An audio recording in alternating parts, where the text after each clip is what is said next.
Vector algebra class 12 यही चल रहा था। वेक्टर अलजेब्रा, वेक्टर अलजेब्रा में बताए थे टाइप्स ऑफ वेक्टर। इसका वेक्टर का डिफिनीशन फार्मूला एंड रिजल्ट हो गया था। डिफिनीशन फार्मूला एंड रिजल्ट हो गया था। इसमें चल रहा था क्या, types of vector.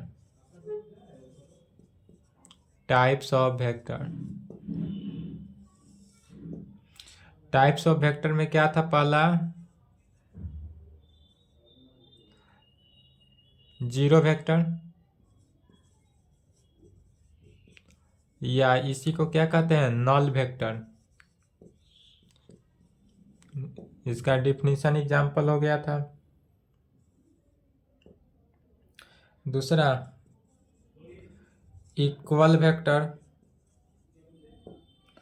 Equal vector, इसका भी डिफिनीशन एग्जांपल हो गया था। तीसरा नंबर को इनिशियल वेक्टर, को इनिशियल वेक्टर, इसका भी डिफिनीशन एग्जांपल रिजल्ट हो गया था। चौथा कॉलिनियर वेक्टर, या इसी को कहते हैं parallel vector. Parallel, collinear vector का है या पैरेलल वेक्टर का है। कॉलिनियर वेक्टर को ही क्या पैरेलल वेक्टर भी कहा जाता है। इसका भी डिफिनीशन एग्जांपल कल के क्लास में हो गया था। अब देखते हैं इसके आगे निगेटिव वेक्टर क्या है। नेक्स्ट निकला है negative vector. Negative, negative vector, negative vector किसे कहेंगे, तो कहेंगे vector having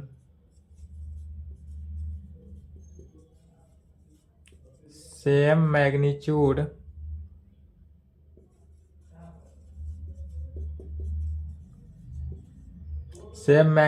but opposite side, but opposite sign का है, या अपोजिट डायरेक्शन भी कह सकते हैं। डायरेक्शन तो समझ गए थे, तो अपोजिट साइड लिखे या अपोजिट डायरेक्शन लिखे, बात एक ही है, बट डायरेक्शन लिखना सुटेबल होगा। तो कहेंगे vector having same magnitude but opposite direction, but opposite direction is called negative vector. Negative vector किसे कहेंगे, तो vector having same magnitude but opposite direction is called negative vector. जैसे कि यदि ए जो है इनिशियल लाइन है, ए क्या है, इनिशियल लाइन है या वेक्टर है, ए भी वेक्टर है।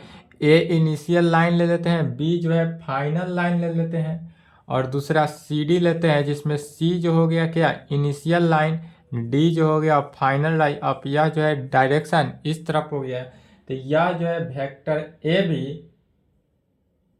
क्या हो गया, वेक्टर ए बी जो है is equal to minus vector C D, opposite direction में दर्शाता है। वेक्टर ए बी जो है यदि ईस्ट की तरफ जा रहा है, तो वेक्टर सी डी जो है वह किधर, वेस्ट की तरफ जा रहा है। इसलिए यह दोनों के दोनों एक दूसरे के अपोजिट डायरेक्शन में जा रहे हैं। इसलिए जब अपोजिट डायरेक्शन जाए, कोई भी वेक्टर जब अपोजिट डायरेक्शन जाए, तो क्या करते हैं, माइनस लगा देते हैं। तो वेक्टर ए बी जो है क्या हो जाएगा, is equal to minus vector C D.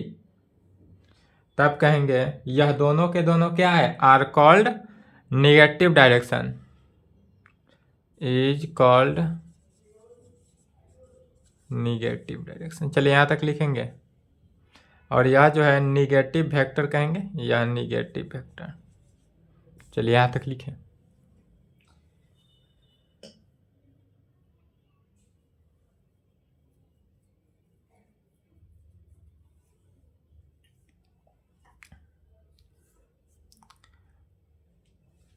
अब इसमें सबसे अधिक यूज पढ़ने वाला वेक्टर को लिखेंगे।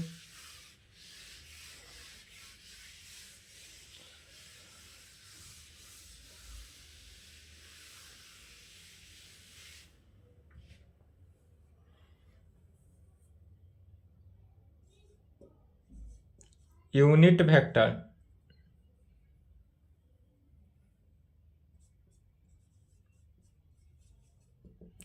क्या लिखेंगे? Unit vector. यूनिट वेक्टर जो है यह अधिकांशतः यही यूज है, इसलिए ट्रिपल स्टार से डिनोट कर देंगे। किससे? Triple star. यह मोर इम्पोर्टेंट, ट्रिपल स्टार लगाए या मोर इम्पोर्टेंट का यूनिट वेक्टर। क्वेश्चन में आपका अधिकांशतः यूनिट वेक्टर से ही आएगा क्वेश्चन। यूनिट वेक्टर से ऑब्जेक्टिव ही आता है। ऑब्जेक्टिव के लिए भी किसको देखना है? यूनिट वेक्टर को ही लेकर चलेंगे। तो कहेंगे वेक्टर हैविंग मैग्नीट्यूड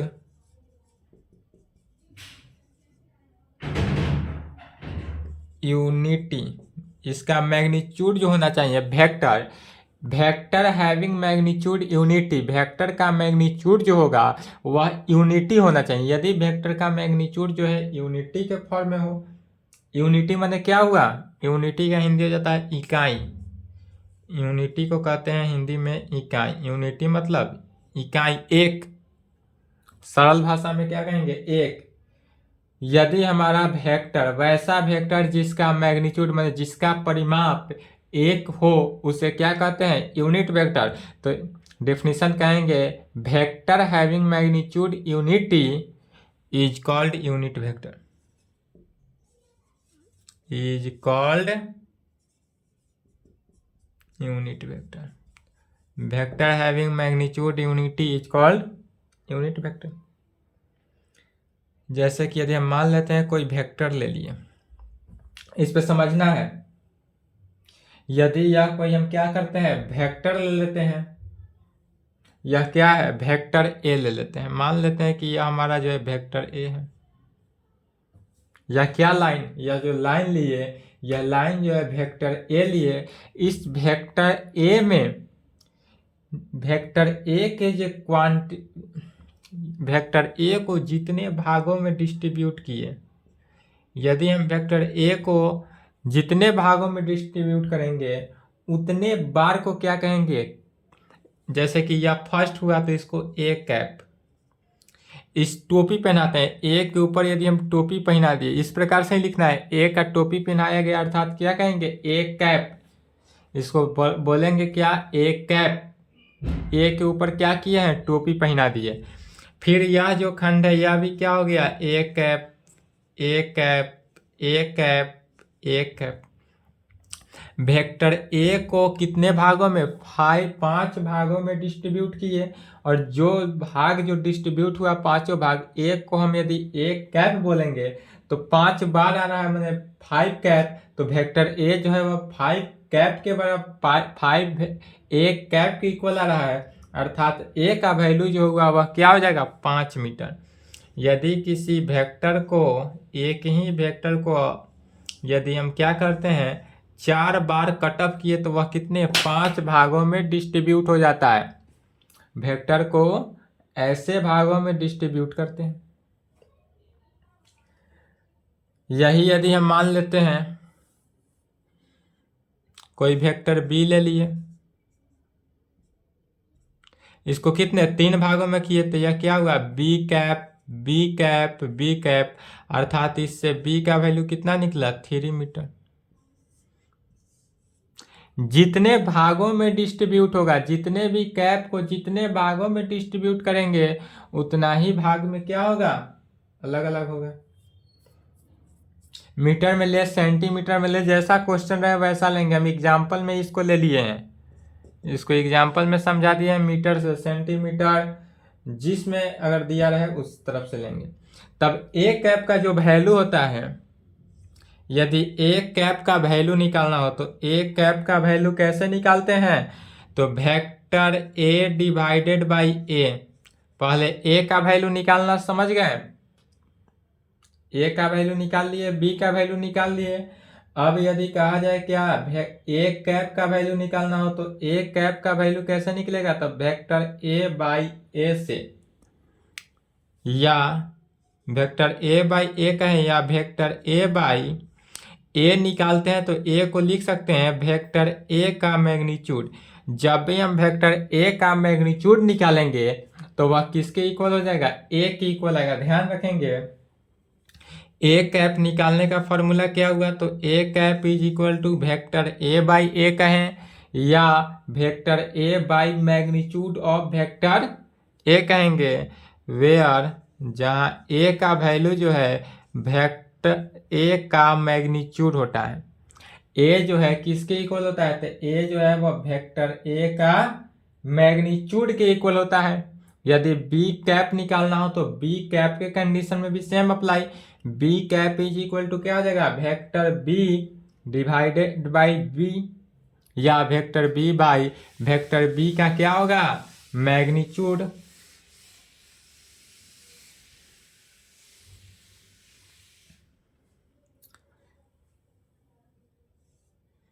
यदि बी कैप निकालना हो तो बी कैप का formula vector B divided by B या vector B divided by vector B का क्या करेंगे, मैग्नीट्यूड।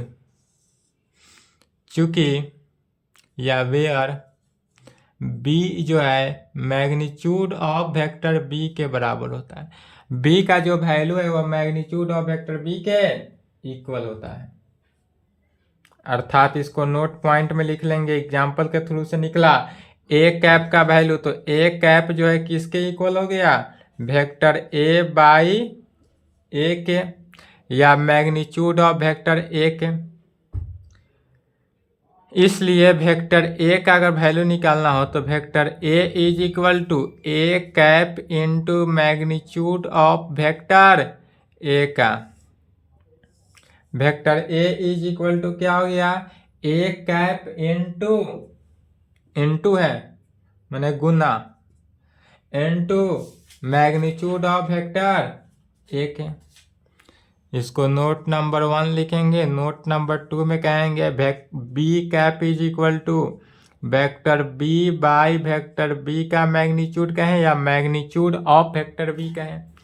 इसलिए वेक्टर बी का वैल्यू, तो वेक्टर बी जो है is equal to B cap into magnitude of vector B का।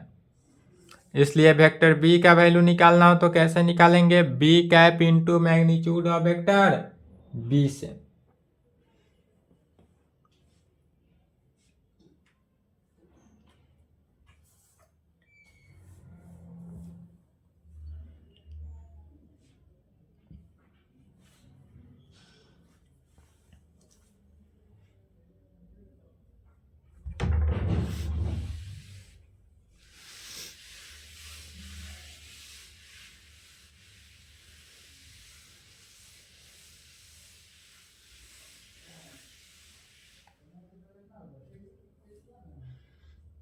नोट नंबर 3, तीसरा नोट में लिखेंगे यदि इसको एक्स एक्सिस ले लें और या वाई एक्सिस ले लें और यह क्या हो गया, Z axis. X axis, Y axis, Z axis सभी का जो वैल्यू आया वह कहाँ पे, ओरिजिन से कटअप किया। यह जो इधर गया यह एक्स एक्सिस की तरफ ए, वाई एक्सिस की तरफ जो गया उसको बी लेंगे, जेड एक्सिस की तरफ गया उसको क्या ले लेते हैं, सी ले लेंगे कैप के फॉर्म में। तब यदि इस कंडीशन में हमसे पूछा जाए क्या, magnitude of vector O A, यदि vector O A X axis पर मैग्नीट्यूड निकालना हो तो क्या निकलेगा, यदि इसका कहा जाए magnitude of vector O A, vector magnitude of vector O A कहा जाए तब magnitude of vector O A कितना हो गया, 1 एक्स एक्सिस पे। Magnitude of vector O A कहें या direct O A, magnitude of vector B कहें या बी कहें इक्वल है, तो यही magnitude of vector O A कहें या डायरेक्ट ओ ए भी कह सकते हैं, तो ओ ए का वैल्यू भी क्या हो गया, 1 ही हो गया। या मैग्नीट्यूड ऑफ वेक्टर ओ ए उतना ना लेकर मैग्नीट्यूड ऑफ वेक्टर ओ ए क्या करेंगे, वेक्टर ओ ए का क्या कर देता है, मैग्नीट्यूड लगा देंगे और यह जो इक्वल होगा किसके, 1 के, और 1 का वैल्यू किसके इक्वल होता है, आयोटा के बराबर। आयोटा का वैल्यू क्या हो गया, और यह जो मैग्नीट्यूड ऑफ वेक्टर ओ ए हुआ वह किसके इक्वल हो जाएगा, आयोटा के बराबर। इसको रिजल्ट में याद रखेंगे। दूसरा कहा जाए, यदि magnitude of vector O B, तो magnitude of vector O B direct इस प्रकार से लिख सकते हैं, magnitude of vector O B कहें या डायरेक्ट ओ बी का वैल्यू निकालना कहें, यह भी किसके इक्वल, 1 के इक्वल होता है। और इस 1 के इक्वल होता है तो इस एक्स एक्सिस पे जो गया इसको क्या करते हैं, आई से डिनोट करते हैं, आई से। बी पर जो जाएगा उसको जे से डिनोट करेंगे और जो सी पर आएगा उसको के से डिनोट करेंगे। आई जे के, यह जो एक्स एक्सिस पे गया वह आई सिर्फ नहीं लिखेंगे, क्या लिखेंगे, आई कैप। जे पर गया तो जे कैप, के पर सी पर आया तो सी पर, तो के कैप। तो यह जो हुआ आई के इक्वल हुआ, वेक्टर ओ ए जो है is equal to I cap, cap देते चलेंगे, आई कैप, या इसी को क्या कहेंगे सिंपल भाषा में, तो वेक्टर ओ बी जो है किसके इक्वल हो गया, J cap, magnitude of vector O B जो है जे कैप के। ऑलवेज ध्यान रखेंगे कि एक्स एक्सिस पे जो गया magnitude of vector O A वह आई कैप हो गया, magnitude of vector O B J cap, magnitude of vector O C K cap.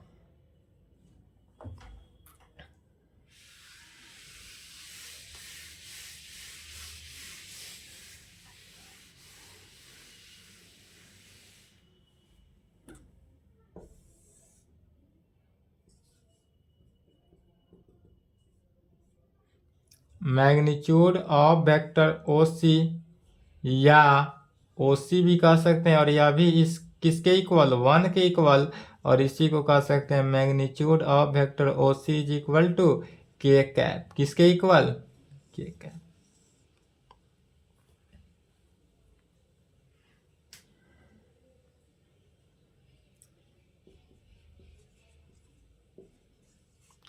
Note number 4 लिखेंगे, कॉपी के लिए, कॉपी में या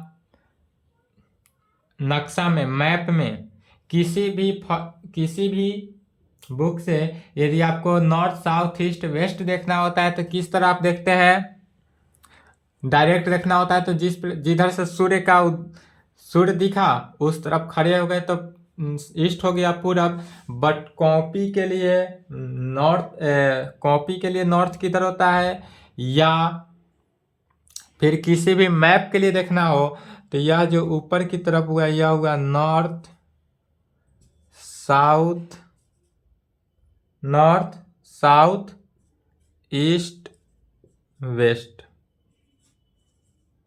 जो आपके सामने रहेगा वह क्या हो गया, नॉर्थ। आप डायरेक्टली अगर देखेंगे जिधर से सूर्य निकलता है उधर खड़ा होते हैं तो ईस्ट होता है, लेकिन कॉपी में जो आपके सामने होगा वह क्या होगा, नॉर्थ होगा। नॉर्थ का हिंदी क्या होता है, उत्तर, दक्षिण,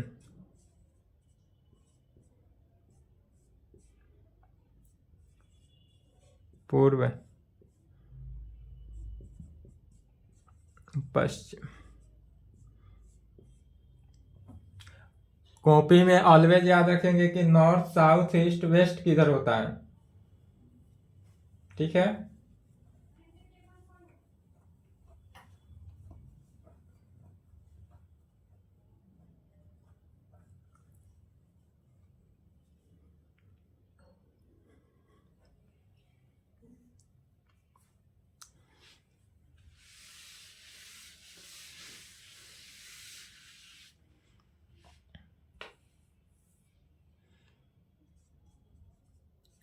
एग्जाम्पल में देखते हैं, यदि यह एक्स एक्सिस है वाई एक्सिस है, ठीक है, यह तो ओरिजिन है ही। यदि यहाँ से यहाँ तक का हम डिस्टेंस को ले लेते हैं 3i, क्या ले लिए, ए मान लेते हैं, और ए पॉइंट जो है कितना हो गया, ओ से ए का डिस्टेंस 3i। क्योंकि जब भी ध्यान रखेंगे क्या है, एक्स एक्सिस पे जो होगा वैल्यू वो क्या होगा, आई कैप। एक्स एक्सिस पे जितना भी होगा सभी का सभी क्या करेंगे, आई कैप से डिनोट करेंगे।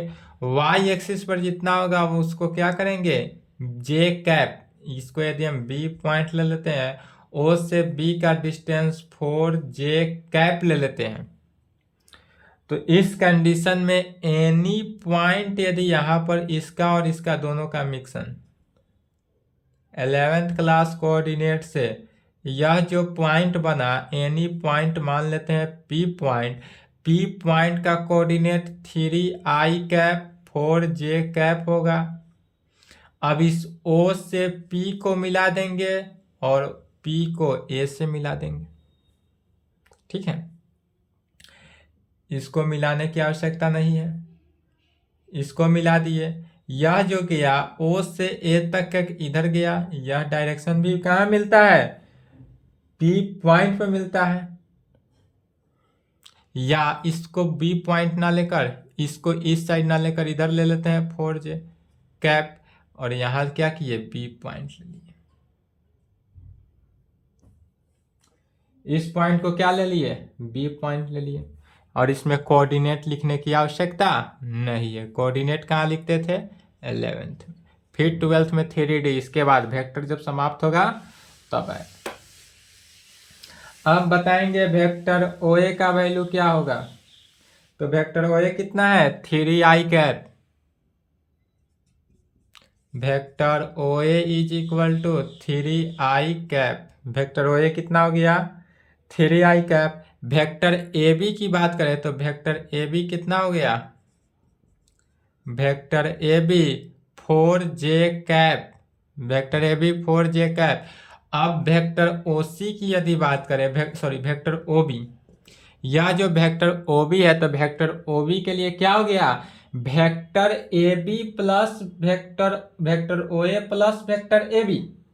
वेक्टर OB जो है, vector OB is equal to गया vector OA plus vector AB में वेक्टर OA का वैल्यू कितना है, 3i cap plus 4j cap, 3i cap plus 4j। यदि इसका स्केलर कंपोनेंट पूछा जाए, ये सब क्वेश्चन में रहेगा, ध्यान से देखते चलेंगे कि स्केलर कंपोनेंट किसे कहते हैं, वेक्टर कंपोनेंट किसे कहेंगे, यह सब के सब कहेगा। ऑब्जेक्टिव भी दिया रहेगा, स्केलर कंपोनेंट।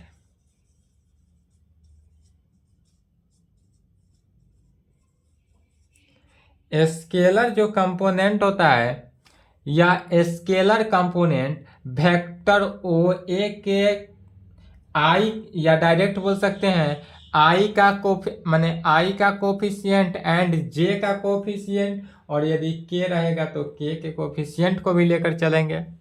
तो कितना है, आई का कोफिशिएंट 3 और जे का कोफिशिएंट 4, तो इसका स्केलर कंपोनेंट जो हुआ वह कितना हो गया, 3 4। Scalar component 3 4।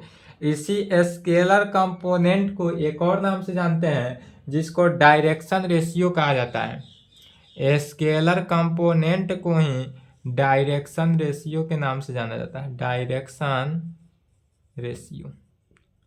तो यह स्केलर कंपोनेंट कहें या डायरेक्शन रेशियो पूछा जाए, दोनों बात क्या हुआ, सेम हुआ। वेक्टर कंपोनेंट क्या है,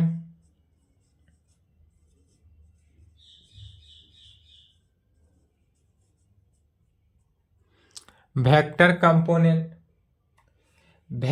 कंपोनेंट में डायरेक्ट वेक्टर OA को और वेक्टर OB को वेक्टर AB को लिखेंगे, तो वेक्टर OA कितना है, 3i कैप और 4j cap, 3i cap 4j cap.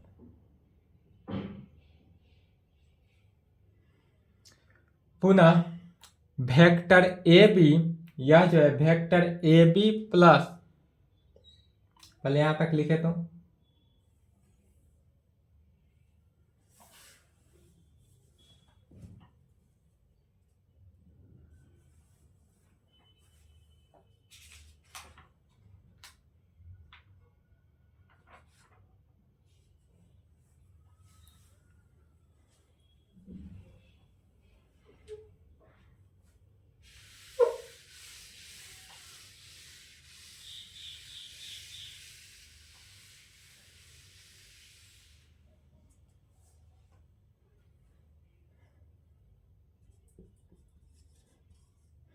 Next note लिखेंगे 4 तक हुआ था 5 नंबर नोट में।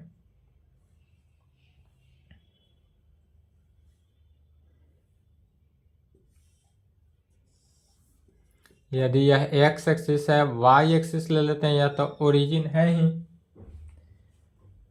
यदि हमको यह वैल्यू जो है डिफाइन ना हो, यदि कोई कम वेक्टर यहाँ से चलता है, वेक्टर इसमें आया और पुनः वेक्टर ओ से यहाँ पर आके यह वेक्टर मिल गया और इसका नाम यदि ए ले लेते हैं, दोनों कंडीशन में वेक्टर ओ ए भी निकलेगा, वेक्टर ओ ए का जो वैल्यू है, और यह ए का जगह पर, तो चूंकि यह डिफाइन नहीं है, एग्जाम्पल में ना 3i4j लेके चले थे, लेकिन यहाँ पर तो नोट पॉइंट है तो यहाँ पर 3i नहीं लेंगे, तो यह क्या मानेंगे, ओ से यहाँ तक का जो डिस्टेंस है इसको मान लेते हैं यदि बी पॉइंट, तो ओ से बी का डिस्टेंस को क्या मानेंगे, एक्स आई कैप, और ए से बी का डिस्टेंस को वाई जे कैप मानेंगे। क्यों एक्स आई कैप माने, क्योंकि यह एक्स एक्सिस पे है तो x I cap, Y axis के अलॉन्ग है तो Y cap, Y J cap, Y cap नहीं वाई जे कैप। तब इस कंडीशन में यदि वेक्टर ओ ए निकालना हो तो वेक्टर ओ ए के लिए क्या हो जाएगा, vector O A is equal to vector O B plus vector A B. यदि हमको वेक्टर ओ ए निकालना हो तो वेक्टर ओ ए के लिए क्या करेंगे, तो vector O B plus vector A B, यदि वेक्टर ओ बी और वेक्टर ए बी को ऐड कर देते हैं तो वेक्टर ओ बी का कितना वैल्यू है, x I cap plus Y J cap, x I cap plus Y J cap में हो गया। या तो वेक्टर ओ बी हुआ, वेक्टर ओ बी है तो ए बी यदि ओ ए निकालना हो, ओ ए के लिए क्या जानते हैं, तो ओ ए के लिए हम जानते हैं magnitude of vector O A, vector O A का जो है वो मैग्नीट्यूड निकालेंगे। तो जब भी वेक्टर ओ ए हमको पता हो गया, वेक्टर ओ ए का तो वैल्यू पता चल गया, तब इसका मैग्नीट्यूड निकालना है, मैग्नीट्यूड ऑफ वेक्टर ओ ए। तो वेक्टर ओ ए का मैग्नीट्यूड के लिए देखेंगे रूट अंडर, पहले रूट अंडर लगा देंगे, उसके बाद आई का कोफिशिएंट का स्क्वायर, तो आई के कोफिशिएंट का स्क्वायर कितना हो गया, एक्स स्क्वायर, बीच में प्लस जे के कोफिशिएंट का स्क्वायर, तो वाई है तो वाई स्क्वायर।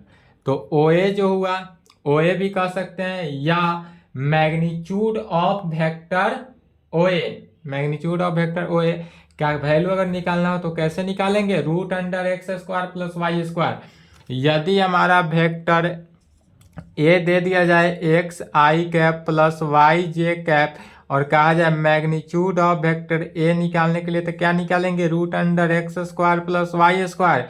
यही यदि दे दें vector A is equal to X I plus Y J plus Z K cap दे दें, तब कहें मैग्नीट्यूड ऑफ वेक्टर ए निकालने के लिए, तो कैसे निकालेंगे, root under X square plus Y square plus Z square. समझ गए।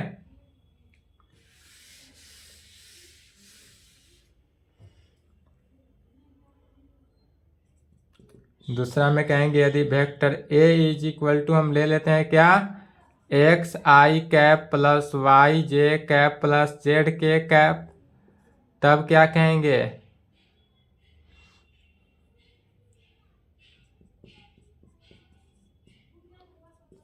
इफ इतना हो देन तब magnitude of vector A, magnitude of vector A कहें या इसी को ए कहें, और इसका वैल्यू क्या हो जाता है, root under X square plus Y square plus किसमें, Z square, X square Y square Z square.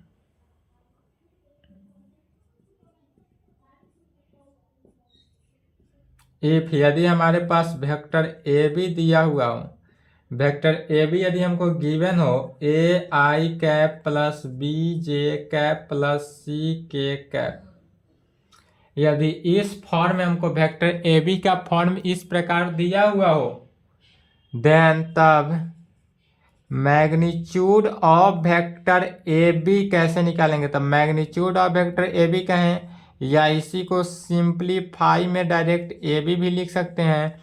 Root under आई कैप का कोफिशिएंट का स्क्वायर ए स्क्वायर, जे कैप के कोफिशिएंट का स्क्वायर बी स्क्वायर प्लस के कैप के कोफिशिएंट का स्क्वायर सी square. तो यह वैल्यू क्या हुआ, इतना।